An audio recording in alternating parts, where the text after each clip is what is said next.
Biyernes na naman mga biyahero. Ngayong gabi, it's time for Biyahero 101. Ito ang ultimate guide nyo para masulit ang inyong mga biyahe. Siyempre, lahat ng tips na to mula sa years of experience ng inyong resident biyahero. And for the first time in Biyahe ni True History, masisilip namin sa inyo kung paano nga ba namin ginagawa ang aming episodes. 20 years in the business. Saan po kami kagaling? Cause of delay.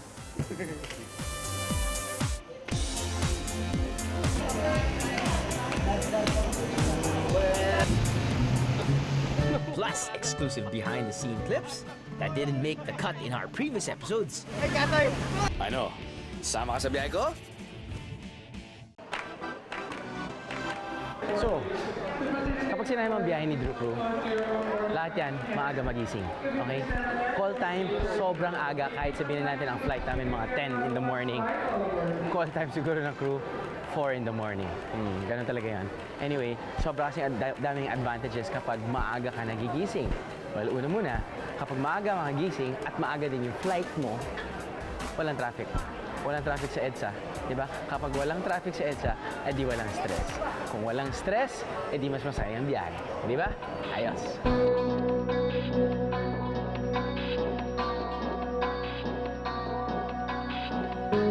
Kung ano ikinaganda ng shot na yan mga biyahero, siya naman kinaaga ng aming pagising at pag-akyat sa tuktok sa summit ng Mount Kinabalu sa Kota Kinabalu, Malaysia.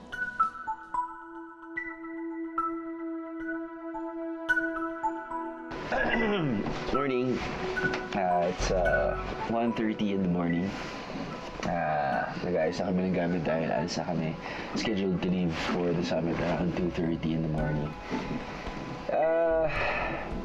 Nagsimula kami humiga mga 7 o'clock. Tapos na nagsimula din tumugtog ang orkestra. Iba yan. Siya ganito. Ganon. Yung nasa taas naman niya, ganon. Yung latter part na, yung nasa tuktok, hawak ng camera, anak ko. Wow.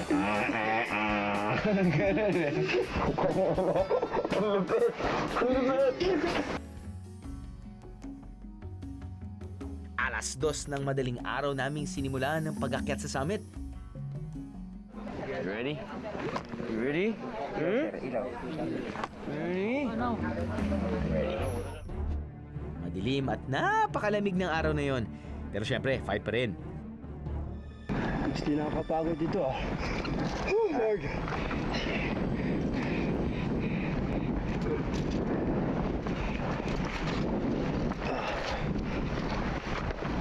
Isang patunay na kung gusto nyong makakita ng napakagandang sunrise at maipost ito sa Instagram, aba kailangan nyo itong paghirapan.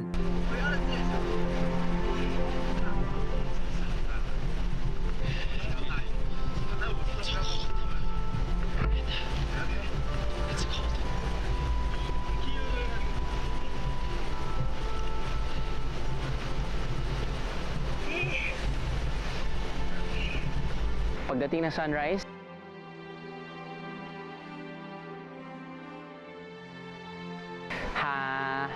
hanep.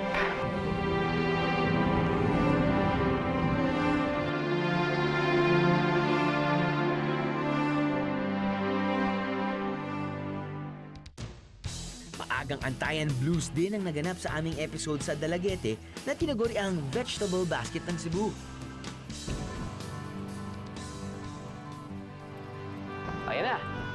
Ayan na! Ang galing nga naman, no? Pwede...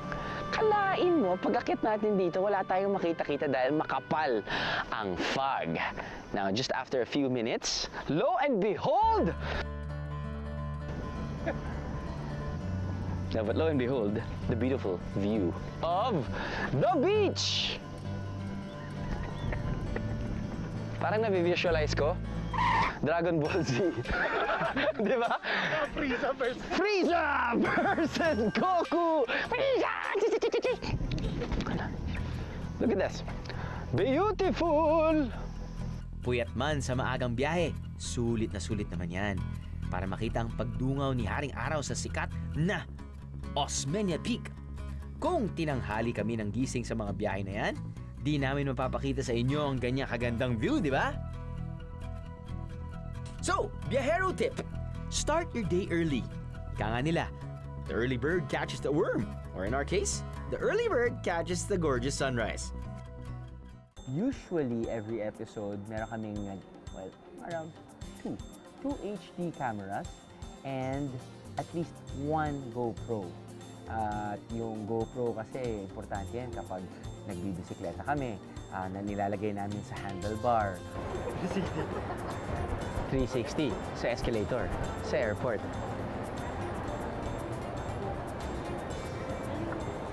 What a view! Pag-akit kami ng bundok, the usual 360. You know that shot? Or yung tipong close-up shot kapag underwater. Susunod! Activity for you, activity for me, activity for everybody! There will always be an adventure na swak sa inyong pagbiyahe. Yehey! Ano? Sama ka sa biyahe ko? Ano? Sama ka sa biyahe ko? So, ayos na. Nakapag-research na kayo sa internet kung saan kayo pupunta. Nakapag-book na kayo ng flights. Nakapag-reserve na kayo rin ng accommodations. Pagdating naman nyo sa airport or kung saan naman kayo pupunta, alam mo magandang gawin? Magtanong. Magtanong lang ng magtanong. Magtanong, hindi sa kapwa turista, wag. Magtanong sa mga locals. Magtanong sa pulis. Magtanong sa mamang driver. Magtanong sa aling tindera. Kasi sila yung nakakaalam talaga kung ano ang mga happenings. Alam nila kung saan masarap kumain at hindi lang yun, kung saan yung affordable. Aba, kung di ko na tinanong sa Aklanon local na si Odong kung saan masarap kumain sa Aklan, hindi ko matitikman ang, in my opinion, the best lechon baboy on the planet. Ito. Yan. Isa rin po, pang ganun. Oh. Yan. Ganyan, oh. Cheers. Wow.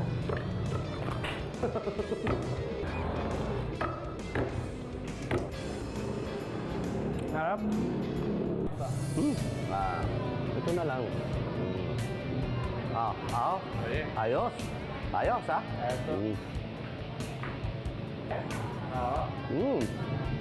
Yummy. Manami.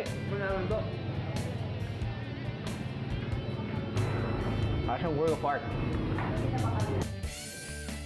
Kaya naman pinipilaan na talaga namang inaantay sa Aklan ang liempo nila. Speaking of antayan, ang waiting for the bus scene ko sa Sablayan Occidental Mindoro. Naalala niyo pa ba yon? Sa sobrang walang dumadaan ng kotse dito, kahit ano pwede mo gawin dito sa kalye. Pwede kayo magpatintero, pwede kayo mag-basketball. Actually, pwede nga sila gumawa dito ng permanent basketball court.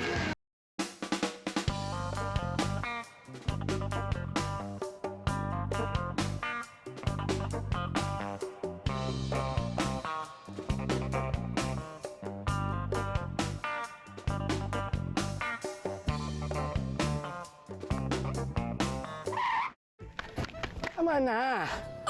Tagal na natin nag-aantay. Sabi lang. Tiyan.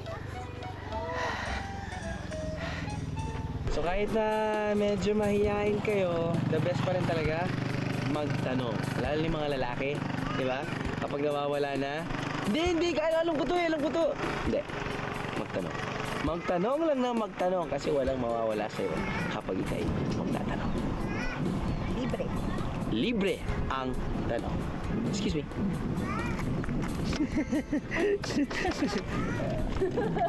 Dahil po namin yung Barangay Pag-asa. Ay, banda rin po. Banda rin po yun. Malayo-layo pa yun, no? Second biyahero lesson of the day, matutong magtanong. Aba, hindi ako nagtanong, baka ginabi na ako sa kahihintay sa bus at di ko nabisita ang Mangyan tribe na to. Kaya mga boys, huwag magmarunong. Memorable rin ang tanungan portion namin ni Manong sa Bislig, Surigao del Sur sa harap ng kanyang painted trike. Remember that? Itong tricycle na to, ready for tourists. Look at that, ha? Nice painting, kuya. Ba't ina-advertise mo yan? Oo, dahil yung ano dito, Oh, yan po yung... tourist spot. Ayan yung tourist spot. Oo, Tinoy Falls. So, pag ina-advertise mo yan, what's in it for you? Kumbaga, kumikita ka pa rin dyan ba? Hindi na ba? Hindi naman. Wala lang, para lang ano. Ano lang, ng mga customer. Yung customer lang, para matuwa sila at alam nila kung saan sila pupunta. Okay, salamat. Iba talaga if you interact with the locals kasi lalong lumulutang ang ganda ng isang lugar. Salamat Okay. po. Ako, nakalimutan ko. Gusto ko sumabay. Kuya, dali lang.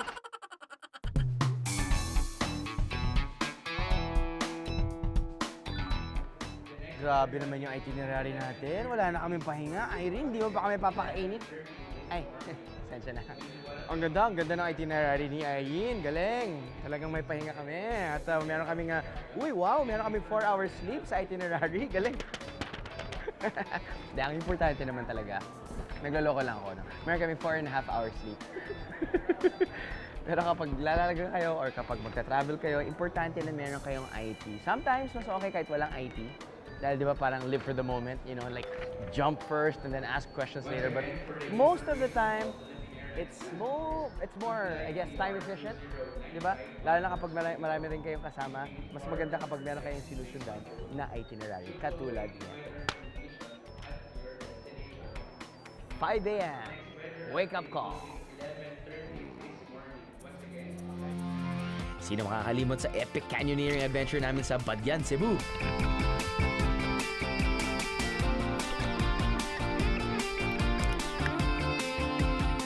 The smile on the biyahe ni Drew Cruz faces were absolutely priceless. Kahit may mga ibabungi. Ang saya-saya nila, no? They jump, I jump. One for all for one, baby. TYBND. Thank you, biyahe ni Drew. Kung nabitin naman ang pamilya sa water activities, Boracay has a little bit of everything. Masakay na ka mo, malarga ta. Parao, banana boat, at flying fish. Name it, they have it. Di lang mas masaya ang marami, mas mura pa.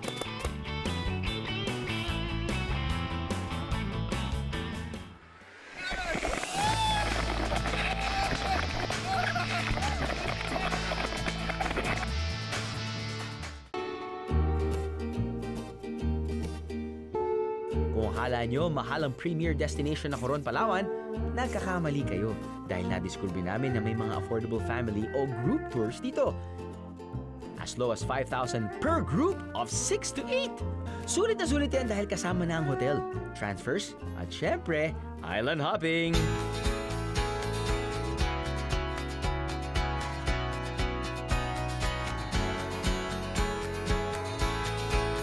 Kita nyo naman ang aking researcher na si Jane, tuwang-tuwa sa tubig. At ang aking mga boys, go na go ng sumisid.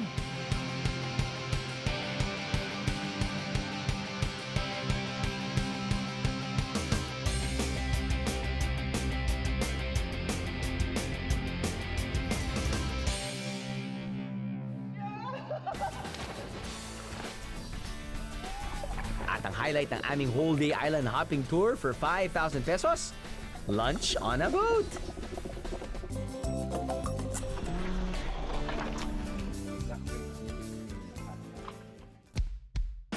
The best din kung mararanasan mo ang out of the country with your friends, di ba? Sa Japan, mas enjoy kung marami kayong mag-aala samurai at ninja, for sure! But if you want to find peace and quiet, yung tipong pang muni-muni na itinerary ang hanap mo, you can pay a visit to Governor Generoso sa Davao Oriental.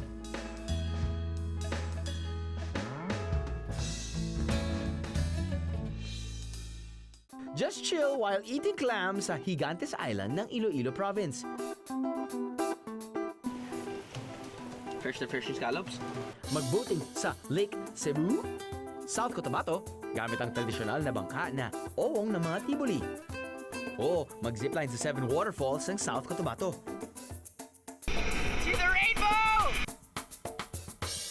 Kung may budget ka naman, you just have to see the beautiful Batanes for yourself.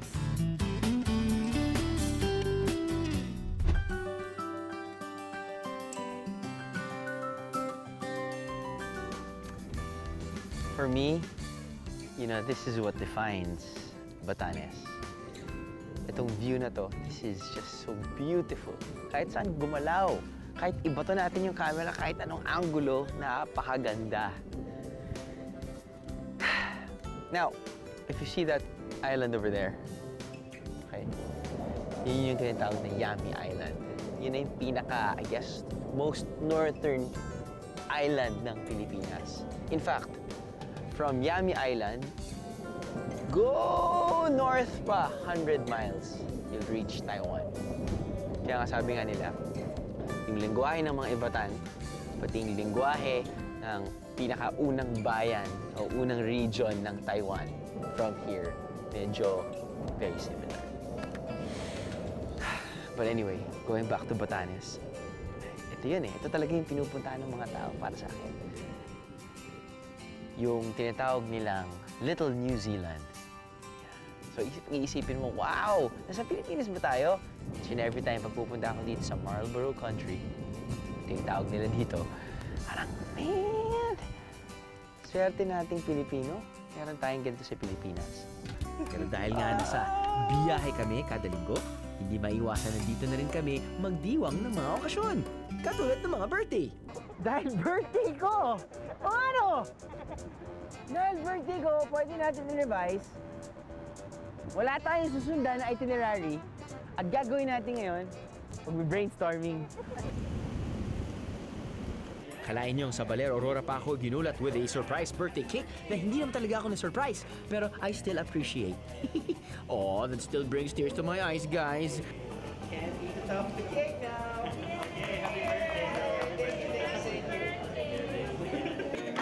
Di rin nakatakas ang aming cameraman na si Ray sa birthday surprise na ito sa El Nido, Palawan.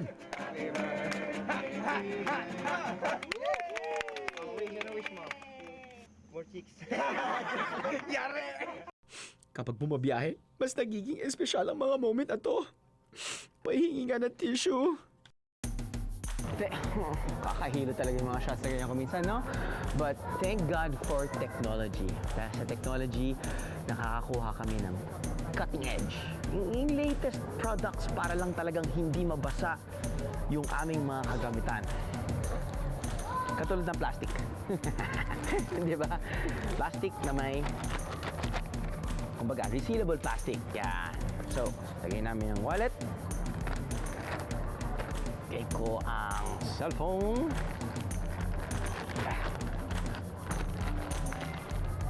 I-lock natin.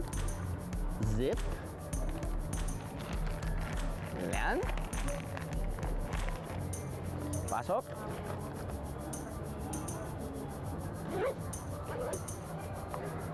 High-tech. Ang walang kamatayang pang-iinggit ko sa hapagkainan. You ready, Beros? Alam nyo na, Lululaway moments coming up! Ano? Sama ka sa biyahe ko? Ano? Sama ka sa biyahe ko? So usually ang nakikita nyo kapag meron akong tinitikman, di ba? Pagkain na masarap sa harapan ko. Kala nyo yun na yun? Backstory. Usually, wala pa akong kinakain. Usually, nag-aantay ako ng pagkatagal-tagal dahil ang aking mga cameraman ay nagpa-product shot. Lahat ng kaartehan para lang mukhang maganda at masarap. Hindi naman mukha. Usually naman masarap yung pinifeature namin. Pero ang dami. Panning from left to right. Meron pang silasang glide cam or whatever. Kapag nakikita nyo yung product shot sa TV nyo, umuusok-usok pa, parang mainit. Pagdating dito sa aking dila, sebo. Pero okay lang. Kasi sila nagsushoot, ako nag-aantay. Pero pagkatapos ng antay, ako kakain. Sila shoot mo rin. Speaking of tikiman, Nagsawa ata ako sa tilapia nang tikpan ko ang samot-saring luto nito sa Lake Cebu. Not 1, not 2, and not 10, but 15 tilapia dishes were served in one sitting. Merong prito, may sabaw, may sarsa.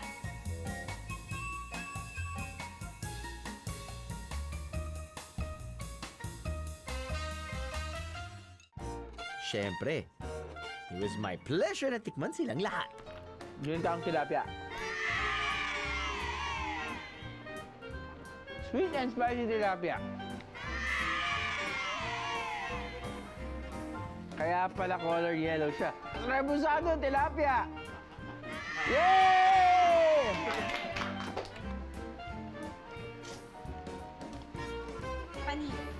Tempurang tilapia!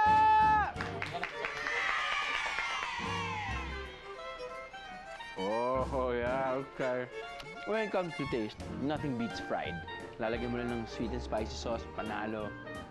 Lalagyan mo ng Japanese sauce na may soy sauce nga, panalo. Maganda siguro i-order mo na lang lahat, no?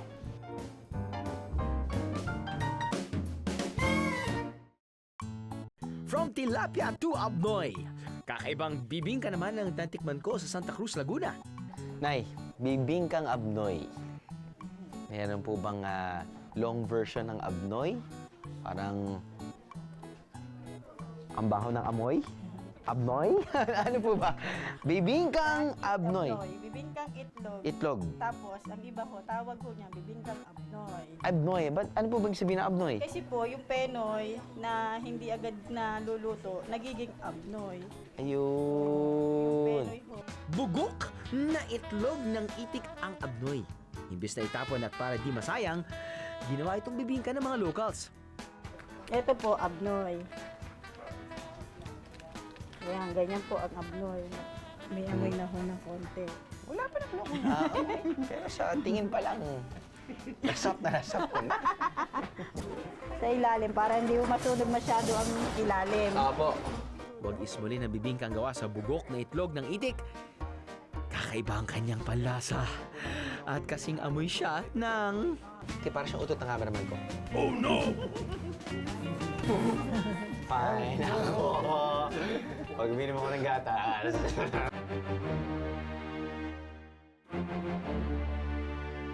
Eto yung gusto ko. Eto. Sausaw.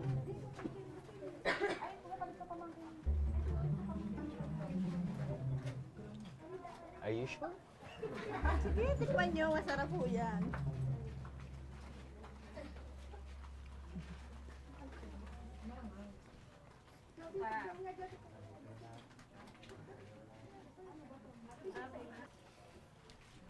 Lasa nga siyang bibingka.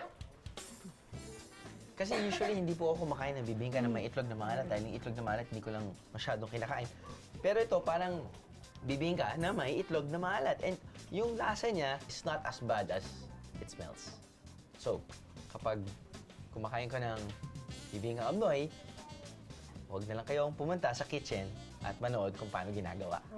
Ganun na lang po yun. From bibingka ng Laguna to Suma ng Baler.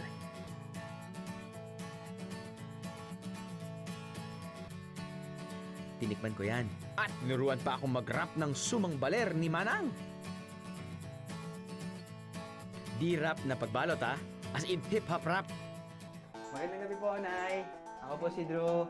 Oy, Madam, kaya kita binisita dahil gusto namin pong malaman kung paano nga bang mag-rap ng suman. Kasi balita namin po, iba po yung pag-rap niyo ng suman dito sa Baler. Pwede? Pwede niyo po akong turuan? Pwede niyo akong turuan, bata. Kasi hirap kasi yung pag-gano'n. Okay.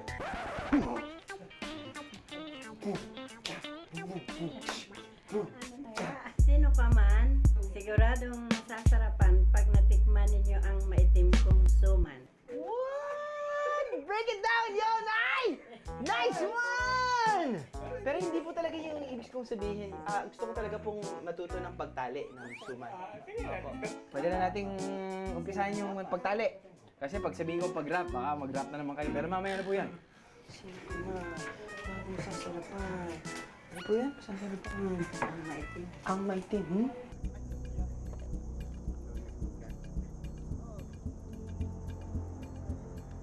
Siyempre, di ako nakatakas sa exotic dish na tamilok sa Aklan.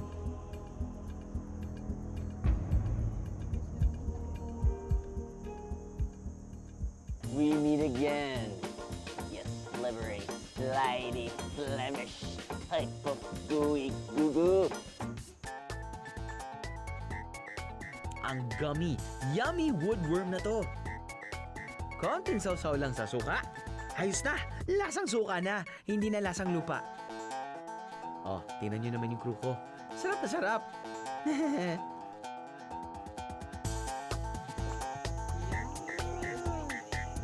Rob! Tingnan nyo naman. Susubukan pang makalamang ang assistant cameraman namin si Mong. Pero bukod dyan, iba't ibang klase pala ang luto nito sa Aklan. Tamilok dish number 1. Sinuglaw na tamilok. Pagkatapos tuhugin ng stick, iihawin ito na parang isaw na manok. Partida fresh na fresh at walang marinade. Mukhang yummy!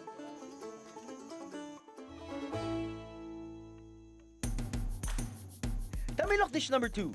Tamilok Kalibo Express. Kagaya lamang ng kilalang Bicol Express, may halong itong gata at sili. Parati kong sinasabi na basta't may gata, masarap. Masasabi ko rin kaya ito sa Tamilok Kalibo Express. Tamilok dish number 3. Tinuom na tamilok. Parang kilawin lang, di ba? Ibabalot ito sa dahon ng saging at saka iihawin. Pagkatapos, ihahanda ang sauce. Ihahalo ang tamilok na galing sa dahon ng saging.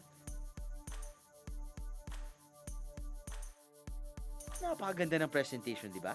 Eh, kamusta naman kaya ang lasa? Kailangan ko ba? Kalibo. Express.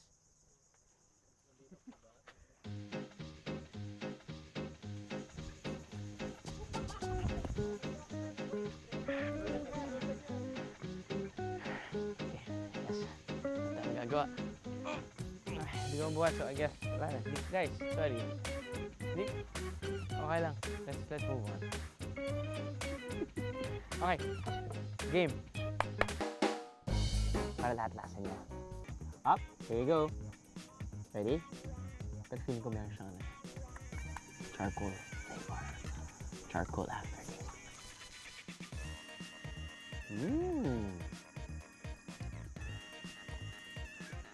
Lasa siyang suka. Suka na may sibuyas. Na may kamatis. And okay, tinitingnan ko na lahat ng ingredients dito. But, ano siya, masarap siya pang pulutan. So, inom muna kayo, sabay kain. Kadalasan, mas masarap kumain kapag may kasama. At dyan ko maaasahan ang biyahe ni Drew Crew. Pwede ko bang tawagin yung mga kasamahan ko para Opo. pagpiestahan na natin po yung Bansit Habab? Okay po. Sige, guys, kasama na kayo! Basta't kainan, game ang biyahe ni Drew Crew dyan. Sa Quezon, feel na feel namin ang paghabhab ng sikat na pansit lukban.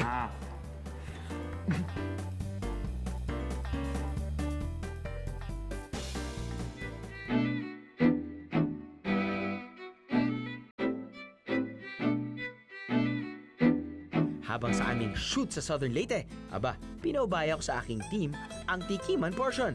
Pang-international ang level ng kanilang mga dila. Repeat after me, please. Hashtag, they love my job. I don't know. I can try this myself.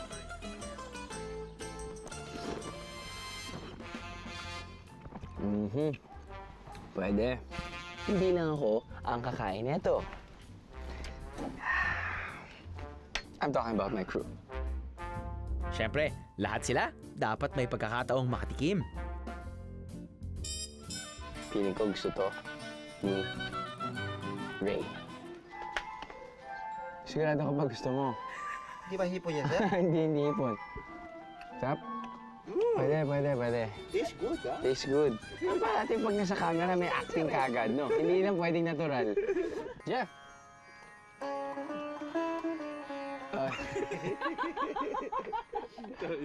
Ooh, spring roll. Spring roll. Here you go, Day. Crunchy. Crunchy. Nice. Good job. Ah. Ooh, feeling ko gusto ito ni Bea. Ah, here you go, Bea. Ano lasa? Sarap. Ah, ito basta't matabain. Gusto to ni Mong. Lagyan pa natin ng ice cream. Lagyan natin ng rice.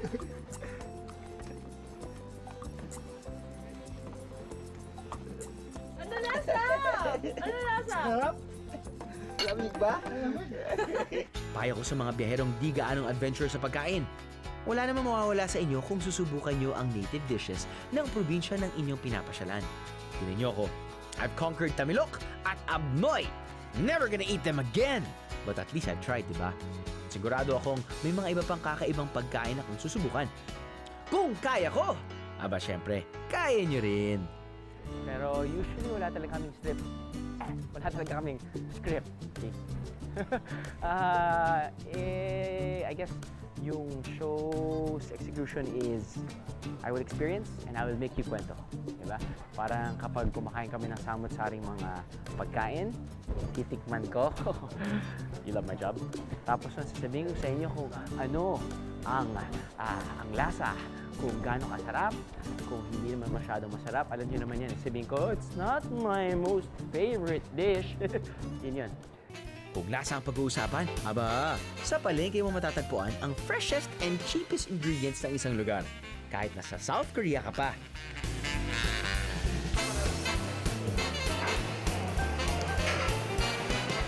Dalawang dumplings in order pa sa yung isa with beef.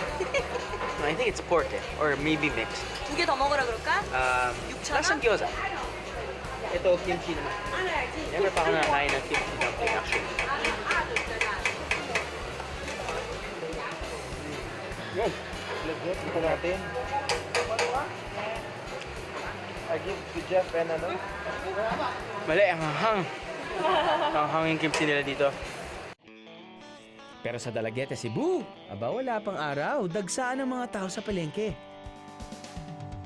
Parang talagang nasa Baguio ka lang, no? Well, hindi ba masyado ganun kalamig? Pero pagdating mo dito, kita mo na yung iba't ibang klaseng gulay, katulad ng lechugas, cabbage. Parang nasa Baguio ka na eh. Siyempre, pwede bang mawala ang panghimagas at pangmeryenda sa palengke? Gaya doon sa palengkeng binisita ko sa Batangas. Ako enjoy ako sa sa pagpunta sa palengke. Dahil di mo alam kung anong mahanap mo.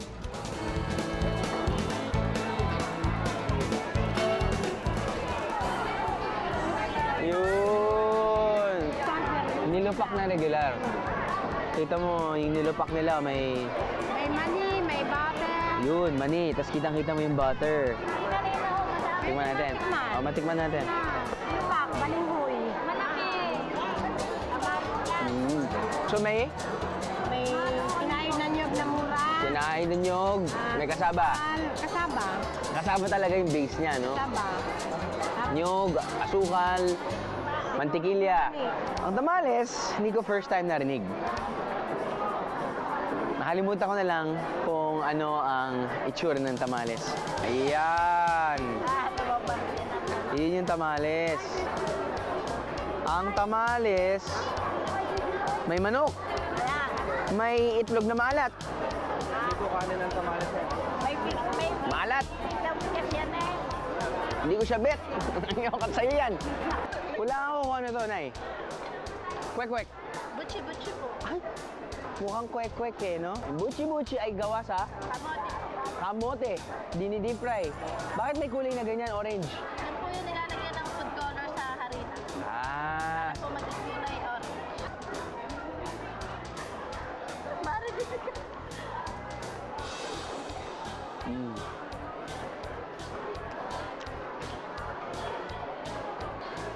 yun. Matamis. Sweet potato eh. Pati na rin ang isang palengke na napuntahan ko sa Cagayan de Oro. Pang-almusal man o panghimagas, masasabi ko talaga na must visit ang mga palengke para sa isang sulit na food venture. Paano mo ba kakainin to? May fork po ba o gagainin mo na lang? Ito lalagyan ng tsokolate. Yan. Kapag lagyan mo pa ng sugar. Lahat naman, pag may asukal, no? Masarap Kaya tayo mas naging hagabol, eh, no? Tsokolate. Pang-suman. Pwede. Feeling ko bagay dito, mangga. Di ba? Yun yung okay sa travel, di ba?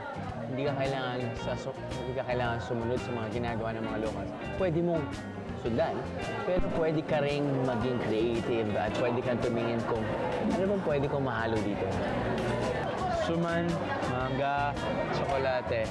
Sumang-late. Sumang-late.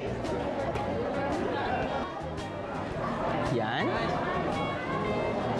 Now, hindi mo na kailangan ngayon ng asukal dahil makukuha mo na yung tamis dito sa mangga. Sige, subukan natin. Diba? Nakokontrol mo pa.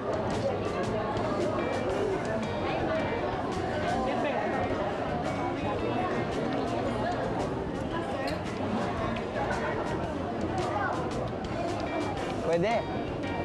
Actually, pwede siya. Basta importante, matamis lang yung mangga. In this case, matamis naman yung mangga. Cheers. Ano? Sama ka sa biyahe ko? Ano? Sama ka sa biyahe ko?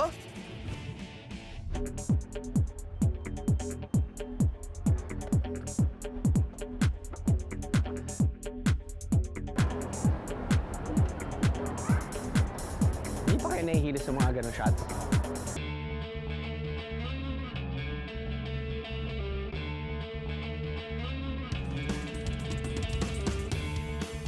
Bumabiyahe ako. Bumabiyahe ako. Bakit ako bumabiyahe? Bumabiyahe ako. Bakit ako bumabiyahe? Bumabiyahe ako para mag-enjoy. Kasi kapag nag-enjoy ka sa isang bagay, bumubukas yung isipan mo eh. Katulad ng mas gusto mong matuto.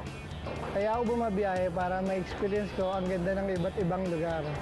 Bumabiyahe ako to discover things and to spend time sa family. Gusto kong mangolekta ng mga memories ko sa different na lugar na pinupuntahan ko.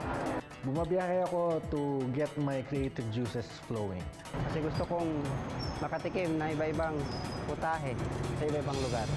Bumabiyahe ako kasi gusto ko mas ma-appreciate yung ganda ng nature plus mailabas ko yung other side ko. Bumabiyahe ako para makapag-experience ako ng iba't ibang mga kultura. And when you travel, yung mismong personality mo, nagkakaroon ka ng personal growth. Bumabiyahe ako dahil ako ay isang galang nilalang. Mahilig akong lumabas at mahilig akong mag-explore.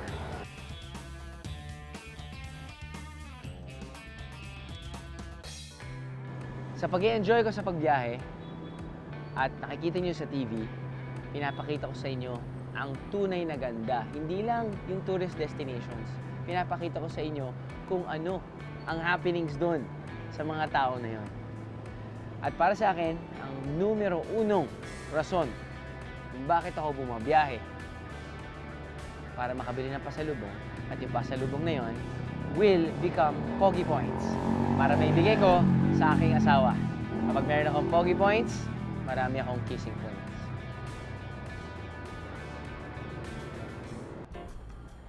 So yun, alam nyo na yun. Alam nyo na kung paano kami bumabiyahe. Alam nyo na yung super smooth execution ng biyahe ni Drew. Okay, hindi naman parating smooth, no? Pero basta importante, nag-e-enjoy lang kami. And because of that, alam nyo na kung ano sasabihin ko. Hashtag, you love my job. Kuya, ba't hindi mo dinala yung Range Rover?